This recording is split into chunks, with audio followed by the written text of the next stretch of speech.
بسم اللہ الرحمن الرحیم۔ السلام علیکم۔ بات آفیشل کے پیارے دوستو، عورت کو سب سے زیادہ عزت قرآن پاک نے دی ہے۔ عورت کو عزت کی نگاہ سے دیکھا کرو، تم اس کے ذریعے دنیا میں آئے ہو۔ یہ سچ ہے کہ عورت میں درد سہنے کی عادت ہے، مگر اس کا مطلب یہ بھی نہیں کہ وہ درد دیے جانے کی مستحق ہے۔ مرد کا گناہ وقت کے تالاب میں کنکر کی طرح ڈوب جاتا ہے، جبکہ عورت کا گناہ ساری عمر کنول کے پھول کی مانند سطح آب پر رہتا ہے۔ بس یہی ایک سچ ہے۔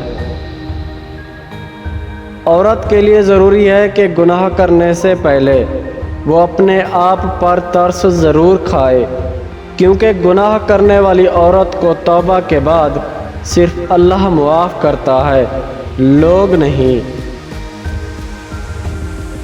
عورت کی عزت کرو، کیونکہ قرآن پاک خود عورت کو اپنی پسند ناپسند ظاہر کرنے کا پورا حق دیتا ہے۔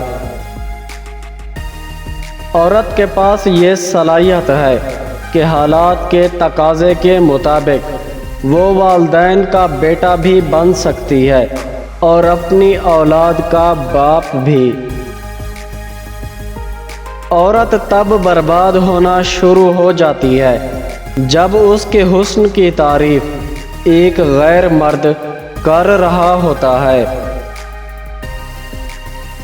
عورت کی محبت کا کوئی ثانی نہیں۔ مرد کی خوشی کے لیے وہ اپنی خواہشات اور عادات بھی مرد کی پسند کے مطابق کر لیتی ہے۔ عورت مرد کی امیری یا غریبی سے متاثر نہیں ہوتی، وہ تو بس اس بات سے متاثر ہوتی ہے کہ کوئی مرد اسے کتنی عزت دیتا ہے۔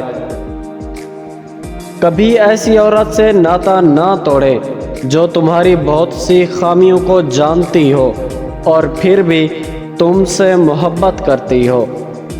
پیارے دوستو، ویڈیو کو لائک کریں۔ ہمارے دوسرے چینل اردو مارل سٹوریز کا لنک ڈسکرپشن اور پہلے کامنٹ میں موجود ہے، اس کو جا کر وزٹ کریں اور سبسکرائب کریں۔ شکریہ۔